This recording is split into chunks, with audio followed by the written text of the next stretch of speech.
Tuku bakso ndi duwite Mbah Jainem? Horo tak ndelok. Lah ya horo tak. Ya piro kuwi, Mbah? Ya, hitungan, Mbah. Ya Allah kon nggo duit 12.000, Ding. Yo. Alah. Sampean kondi ki mau Mbah Jainem, kondi ki mau. Golek kayu. Alah gayane lho golek kayu. Alah ndopok, Mbah. Golek kayu. Golek kayu nek ndi? Mone kok dadak Sak piro, Mbah? Golek kayu sak piro? Golek kayu. Arep sapa nek Sakmene. Ojo kerah, Mbah. Damai. Dipeluk gek joget. Tak kendeng. Golek kayu sak piro barake kayune? semene. Sakmene dadak. Ya Allah, sampean iki yo tenemenan golek sayu sakmene lho. Iki ngopo meneh lho iki melok-melok wae lho. Alah. Iki melok-melok wae lho wong iki. Jengkel aku mbode iki.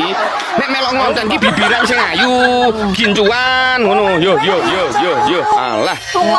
Jilbabe kaya ngono kuwi warnane. Sesuk nggo warna sing ungu, ora kaya ngono. Iki warnane ungu jeblok kuwi ya, Mbah ya.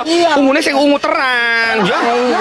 Alah. Golek kayu sakmene yo aduh.